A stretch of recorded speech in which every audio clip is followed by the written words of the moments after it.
Come on, let's give it a whirl. Oh, so you want to build your dream body, huh? Well, it's inevitable if you listen up for a second. Now, when I was 14 or 15, I think I was about a freshman in high school, that's when I started becoming really, really obsessed with eating right, just getting my nutrition dialed in, working out like crazy, trying to become jacked and healthy and capable and all of that great stuff. A lot of my childhood was tumbling, so I was doing flips off of everything. I was the parkour kid, you know what I mean? And then a lot of soccer and whatnot. And so I think there are a lot of different pipelines that you can get pulled into when you're an impressionable young person. And you got a lot of people online shouting a bunch of bullshit. What else is new? I'm one of them. Kidding. I'm going to give you some real truth to chew on today. But around this 14 or 15-year-old age range, kind of the bodybuilding pipeline, I guess, is what I got into kind of by accident. I mean, it was just the people talking about getting shredded, looking good, eating a certain way, and it wasn't the most intelligent route because I think the real health, looking at ingredients instead of just macros and nutrition facts, that would have probably been a little bit cooler, but it wasn't terrible because I was still approaching my health and my physique and all of that kind of stuff with intention. So it wasn't the worst thing ever, but I remember being so particular about the way that I eat, and I would pack my lunch, bringing it to school every single day. I would carb cycle, which is so funny. I didn't even really know what I was doing, but I would eat just chicken one day, and then the next day I'd have chicken and rice, to keep my metabolism guessing and to be shredded or whatever. I was probably 130 pounds. I was shredded already, okay? It's not like I needed to be doing any carb cycling, but I just thought that was the way to go. You experiment. You don't know everything right away. I still don't know everything, not even close. And people would always tell me, dude, you don't have to eat so perfectly because you could probably look exactly the same and be fine. You could look exactly the same and eat pretty bad. And I knew that. I knew that I could probably eat McDonald's and have the same physique because when you're a kid, it doesn't really matter, and that's what everybody says. It's worth so much more than just a physique to focus on your health and be intentional. It's never just been about the way that I look. My obsession has been, if I could put it into today's terms, respecting myself and liking who I am. Back then, I don't know if I would have had that exact wording to it, but I always knew that eating healthy, working out, is much more than just looking a certain way. It's not a vanity metric. It's how proud of myself can I be, and that shit actually matters quite a bit. I mean, your whole life is an extension from your self-relationship. So the way that you see yourself, the way that you treat yourself, your identity is what creates the branches of your fitness or your nutrition or your relationships or your financial situation. And I feel grateful to know that and kind of have that as my thesis because it makes priorities become very, very obvious. Do you want to just people please and get pulled in 100 different directions just to make other people happy?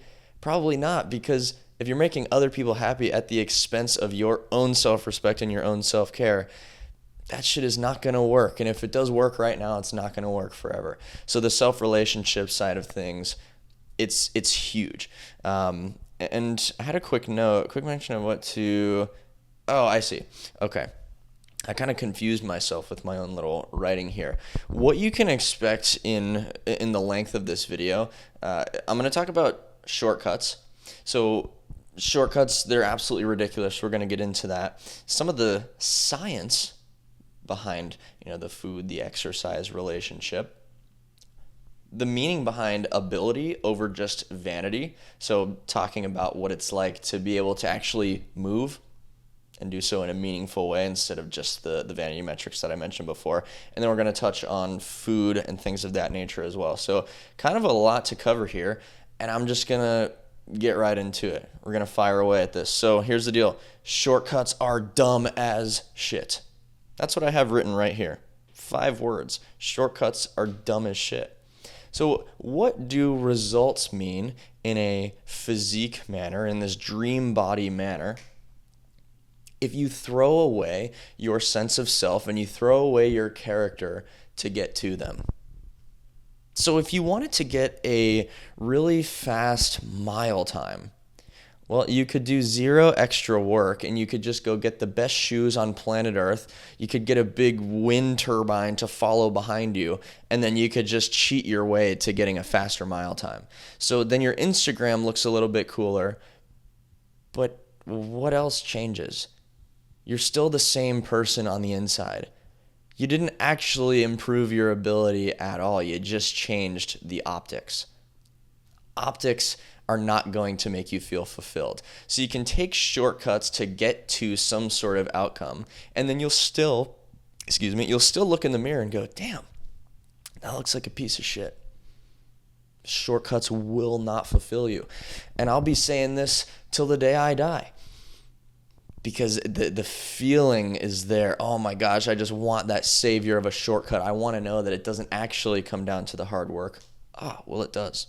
Sorry to be the bearer of bad news there, but that absolutely is the case. Now, there is a filter of treating yourself like gold and really just upholding excellence that are going to really give you the best outcomes. So if you think about the way that you eat and you look at that through the filter of, I'm going to treat myself like gold, that would probably include cooking meals for yourself, truly taking care, being consistent with a workout routine, not approaching your exercise through fear, approaching that through an abundant lens, feeling capable, feeling confident. That's what real self-relationship gold looks like. That's what real excellence looks like. Shortcuts, the language that's speaking is, well, you probably couldn't do the real work, so you probably need a shortcut. Not healthy, not good. So every time I look over at my own little notes, it makes me laugh because I write some funny stuff on there. It confused me. I said, think about someone getting a fake ass. So people who get a butt job or whatever the heck you call it, that is outrageous. Okay? You're making your body look like you've exercised and put muscle in a certain place of your body, but really it was just a $20,000 surgery that made you look like you're wearing a diaper. You've got to be outside of your mind to the furthest extent. Really? You're going to get plastic injected into your ass to make it seem like you do squats. How about you get under the barbell? I mean, if I'm not careful, I'll rant about this the entire time, but to medically modify your body in this kind of way is the peak of vanity, and it is the absolute bottom. It is underground when it comes to self-respect. I feel like I could get a lot of pushback for this kind of thing because a lot of people are just not on this wavelength that I'm talking about, but tricking other people and thinking that that's going to make you feel good about yourself is just crazy. Now, I will say, okay, I've seen some videos where a girl will have just the most unfortunate nose ever, and then she just kind of gets the nose job, and then it looks pretty sweet, and I go, that's fair. I guess that's fair. I can make an exception there. But, nobody's saying, oh, you've been hitting nose day for 1,000 days in a row. You got the best nose ever. It's just kind of it's a cosmetic misfortune. So that I can understand. There's a few things I have a pass for, but holy crap. And for, a guy's sake, if you're getting the bicep injections or whatever, what do they put in there? It's some sort of oil or something just to make it look like you're yoked. Dude. Oh my gosh. I can't put words to it, okay? I think we all know how ridiculous that kind of shit is, but I said, think about someone getting a fake ass. The F word in all caps. I don't know. Am I even allowed to say that on Spotify, or will I get taken down? So here's the thing. Peptides, this is another great example of this. Said peptides, but you can't even work out every day and cut out junk food for a month. Why are we obsessing about the tip of the spear modalities for fixing oneself or improving oneself, but our baseline isn't even covered? Move daily, eat healthy. If that is not in place, what are we doing with a box full of peptides from Russia showing up at the door? I'm not gonna place some blanket statement over, oh, peptides are bad, peptides are good, oh, this is bad, this is good. I don't really operate in that way anymore. I used to be a little bit more black and white about these kinds of things, but I evolve. Okay, all right, give me a break. But look, again, if we're going for these furthest extent kind of treatments and whatnot, and the baseline isn't there, we're joking. We're joking. Okay. There has to be a baseline of reasonable fitness. There has to be a baseline of effort. You got to eat healthy. And if that is not already in place, and the self-reflection, kind of the character aspect of those things aren't already in place, why are we trying to seek a shortcut? Peptides aren't going to make you happy. Maybe if you have tendonitis in your elbow or something, a little BPC 157 would help. But man, I had a knee injury for 6 years, quad tendinopathy. And all everybody told me, dude, you got to get some BPC 157 in there. I'm going, listen, I get it, okay? But at the same damn time, I got myself into this somehow. Through some sort of thinking, some sort of behavior, I've acquired this chronic ass injury in my knee where it hurts all the time. And I know that I'm at fault of that. So to get myself out, I think that's going to be more valuable than just taking a shot and going, oh, it doesn't hurt anymore. And I'll tell you what, my knee doesn't really hurt anymore. Every once in a while here and there, but it's not a big deal at all. And I learned so much through that process. It gave me an incredible source of mental evolution because I realized that not everything gets fixed or improves through force. And what was I trying to do? Force it to get better. And it was all I thought about, and I obsessed over it constantly. If I just ripped a little BPC and it went away, I wouldn't have that lesson. And that lesson is kind of the core of everything that's been going well over the past few months. So any reminder of that idea is great.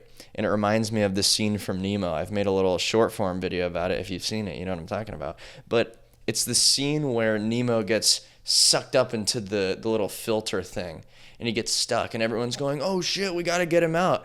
And then the fish with the scar on the side of him, he says, if he got himself in there, he can get himself out.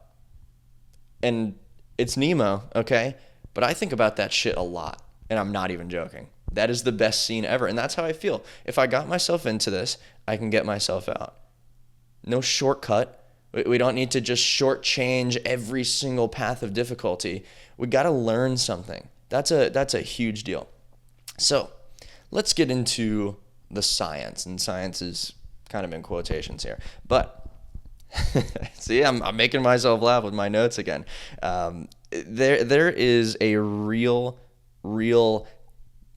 tangible fact to the self-relationship and how that plays out. So if we're talking about a meal plan, for example, a meal plan is not going to take you out of the chemical relationship in your brain that makes you think a certain way and act a certain way based on your entire life's worth of data.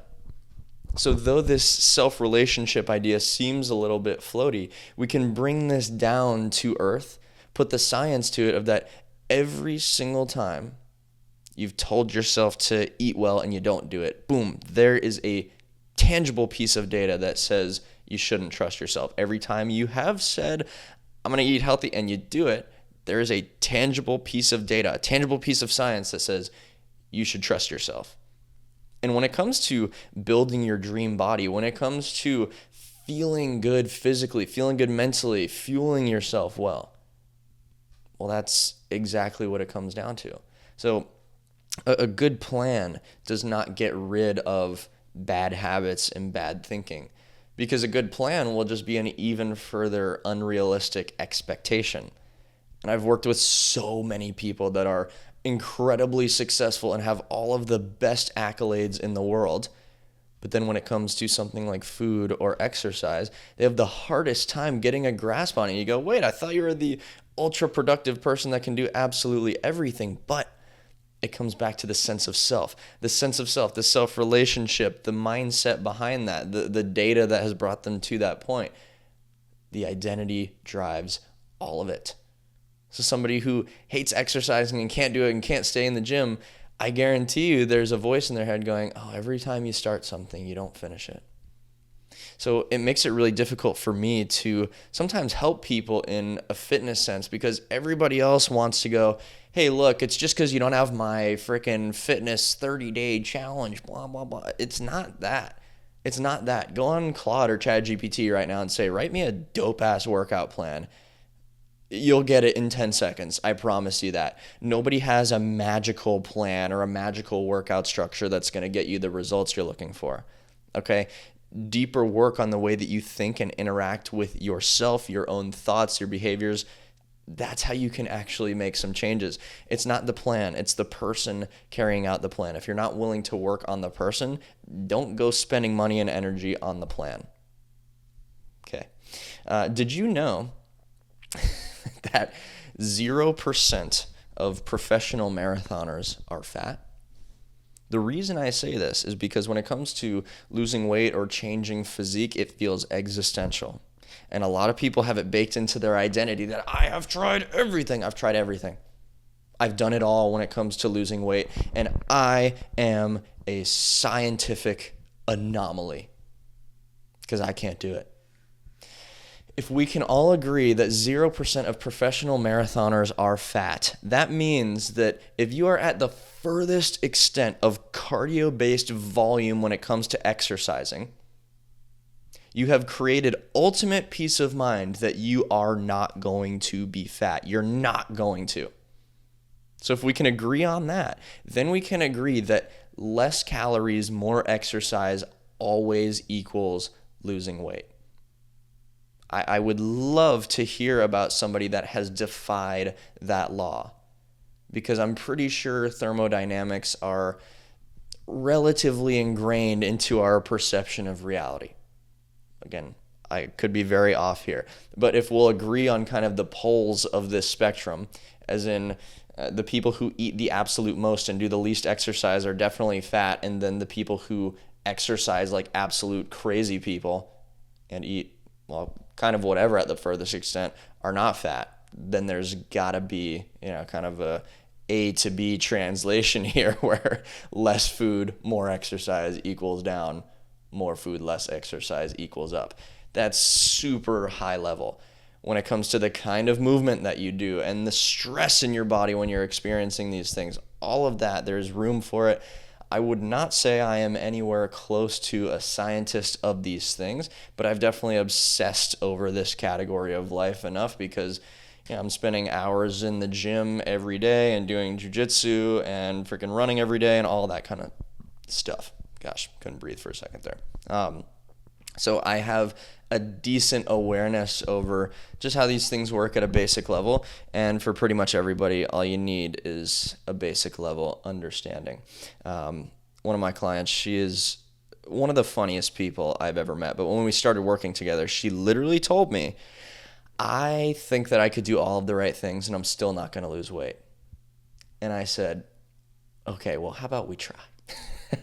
And then every time, she just started walking a good bit throughout the day and she started tracking her food and then 8 pounds down, 10 pounds down, 15 pounds down.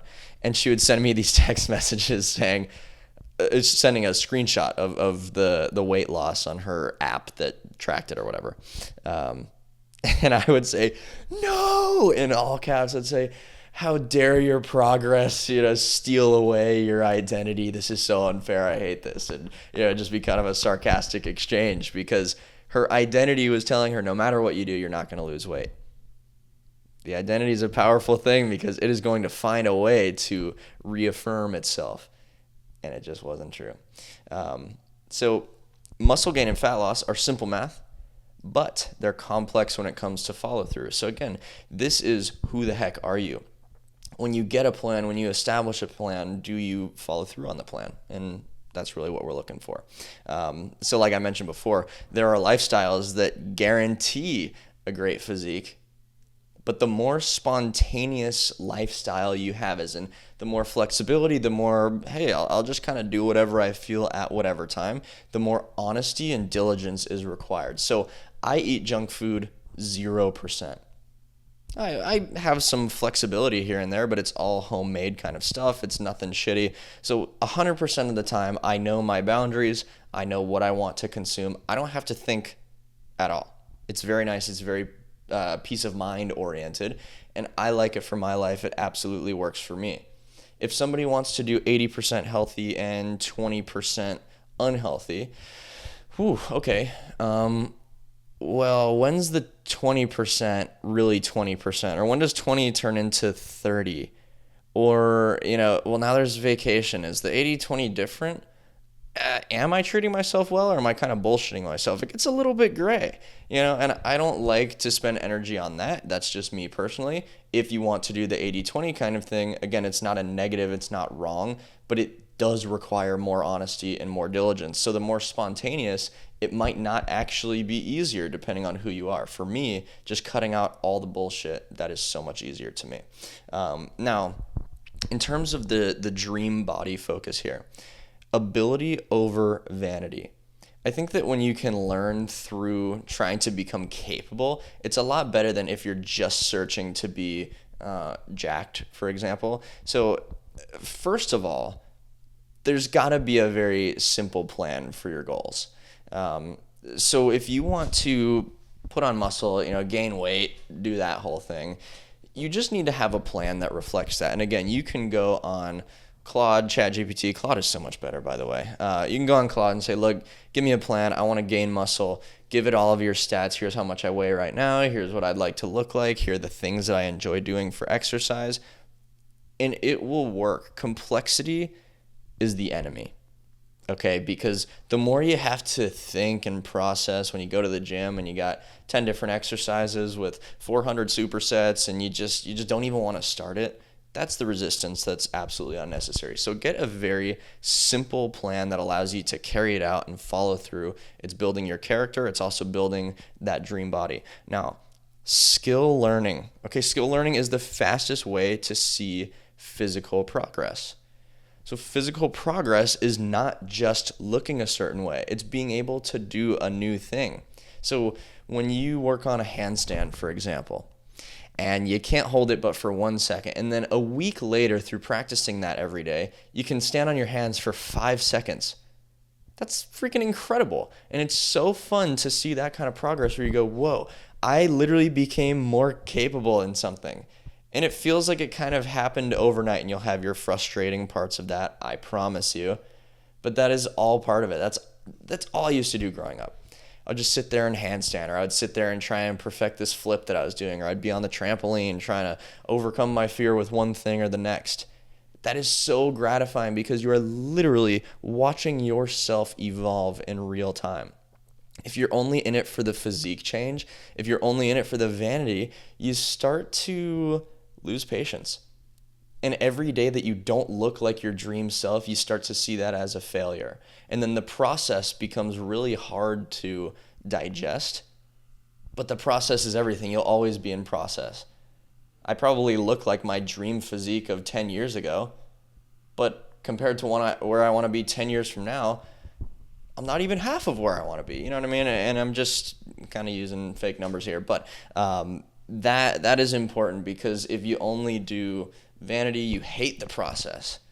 If you can actually make the process something gratifying, then you love the process. And life is that. Life is the process. Life is a project. That's the whole theme. So don't trick yourself into hating that part of it by any means. And there are so many skills that you can learn. The cool thing about the skills with something like a handstand, let's say, or something like a backflip, or just a lot of this body movement kind of stuff, you can improve your physique through that. So you're able to see your physical self improve through working on something that's fun. and is reflective of multiple different kinds of progress within yourself, and you work on handstands all the time, well, your shoulders are going to get pretty strong. Again, you want to have some sort of basic fundamental exercise where you're going into the gym, doing 4 or 5 different exercises for each body part, pushing yourself. The intensity is going to be a lot more indicative of progress than some cool ass scientifically written out plan. The perfect plan is going to be 0.01% better than just getting in there and doing some intense work with the basics, honestly. So again, complexity kind of the enemy here. The skill building is the cherry on top. You should always be in the process of learning a skill, I personally think. Now, last category here, nutrition. Eating food is the most intimate thing behind a relationship with another person that you can do. So, you eat something, right? You're taking food and putting that into your body. Think about that. And then think about how criminal it is for that process to be mindless. Come on now. Right? You're digesting something into freaking you, and you're just going to pull it off the shelf and not even think about it. There has to be intention behind this, you guys. There's got to be intention there, because otherwise the data getting written into your subconscious is, when it comes to kind of the most intimate thing ever in the self relationship, I don't give that much of a shit about it. I'll just kind of do whatever. You don't want to be whatever about yourself. I promise you that. You deserve so much better, okay? The more effort you put into meals and just prepping the kind of nutrition that you deserve, which is anti-convenience, by the way, the more you're going to appreciate yourself. Oh my gosh, the hiccups are crazy right now. Think about this, when somebody does something really difficult for you, does that not make you appreciate them? You go, what? You drove 2 hours to come watch my freaking wiffle ball game? That's amazing. There's so much appreciation there. You want to do great things for them. So that dynamic is the same exact thing when it comes to your relationship with yourself. If you do the hard thing of inconveniently cooking yourself a few meals every single day, then you start to see those meals every time you're hungry and you go, damn, I really set myself up for success. Thank you, me. I love me. And that's exactly where you want to be. You do want to love yourself. You do want to respect yourself. So in this nutrition category, look, of course you're going to be building your dream physique because, well, abs are made in the kitchen, as they say. I don't know. Abs are probably made on a friggin' heavy set of GHD sit-ups or something like that mixed with not being fat. But you get the sentiment there. That is a very core piece of self-care, and it's a beautiful thing to treat yourself well through cooking. So the plan always works. That's the message here. If you get the plan, that's going to turn you into the dream physique. It's going to turn you into an animal that can lift anything, run as far as you want, do whatever the heck the extent of the human body can do. That plan is going to work. It works every single time. Let's see if you follow it. That's all there is to it. I promise you, the people who reach the peak, they just follow the plan. I say there's a couple characteristics of some of the best athletes in the world. One, genetics. That is real. That is real. Two, they follow the plan. And that's all there really is to it. Being genetically gifted, following the plan. Oh, and the last thing, not getting injured. So, these high-level sprinters and whatnot, they're probably just the ones that crushed it and trained and were disciplined and happened to not get hurt. And a lot of injuries and whatnot can happen through freak accidents and shit. But they also continue being an identity weight. When you get hurt, then you become afraid, and then you approach everything out of fear, and then it just keeps that identity alive because the identity does not like to go away. So look, I know there was a lot in this episode. I know there's a lot to take in. What I want you to walk away with really is kind of trusting yourself. You know this stuff. Okay? You know that there is a plan. You know that there's the choice to follow it, or you know that there's the choice to not. If you follow that plan, it teaches you everything you need to know about yourself, and that dream physique, come on, it's a given. You know what I mean? This shit doesn't happen by accident. It happens by action. Okay? So a couple things before I jump here. First of all, if anything I spoke about in this episode is something that you need deeper guidance in, please know that I do one-to-one mentorship and I have a mastermind community that works all around these topics of self-relationship, self-respect, discipline, confidence. In the group, confidence and being well-spoken, sharing your ideas, being emotionally intelligent, upholding a high standard, that is the baseline, okay? So know that I have these things. If you want to learn more about those, you can check out the top link in the description or show notes and whatnot. You can check out my website. There's a lot more information on there about what those things will consist of. If you are listening to this on Spotify, give me a follow. I'd appreciate the heck out of it. And leave a 5-star rating on the show. It lets other people know, hey, maybe this guy's saying some cool shit. Maybe he's genuine. Maybe, just maybe, he's not a piece of shit and he's actually trying to help people out. That would be super cool as well. A little bit of a proof of concept there. And comment what you thought on the episode, any questions you want me to answer, things you would like for me to talk about. I love hearing from you guys. This is kind of the best thing ever. Can't believe that people listen to me speaking to a camera, holding the microphone. What the hell? If you told me 15 years ago that would be the case, I'd go, no freaking way. So huge appreciation there for every single one of you that listens. If you're watching on YouTube, make sure you click subscribe so you don't miss next week's episode, and comment what you thought on there too. And then you can leave a like. If you could leave a love, I know you would, but you can leave a like. That would be awesome. If you want to subscribe to my newsletter where I write about similar topics that you hear about in my Instagram, my YouTube, and my Spotify, and my freaking whatever the hell other platforms there are, you can get those written newsletters for free twice a week. Link to subscribe is in the show notes and description. Super duper easy. I just like to do the deep dive in a different format so you can screenshot stuff. If your mind kind of ties to words on a screen a little bit better, then that might be for you. Subscribe for free. Link is somewhere in there. Last thing, no phone dinner. You know there's something called being a human, right? And being a real human being does not consist of 24/7 phone usage. So when you're eating dinner every single night, throw your phone out the window, take that laptop and crack it in half the wrong way, set up a golf ball and a tee and grab that driver and just blast it into your TV. No technology. You don't need any of that shit for 15 minutes, 20 minutes while you're eating dinner. Exist in that present moment. Be with yourself, be with your friends, be with your family, whoever the hell you are with, be with them. Hear the sounds of the room, look at the wall, stare at the floor, whatever you need to do. Be present with yourself. And that's all I've got for you. I genuinely hope you can walk away from this episode with some sort of value, something to change your life. Of course, information is cool. Taking action on the information is worlds cooler. So give that gift to yourself. Get that dream body. Turn yourself into the person that you know you ought to be. I hope you have the best day in the world. I love you. Bye-bye.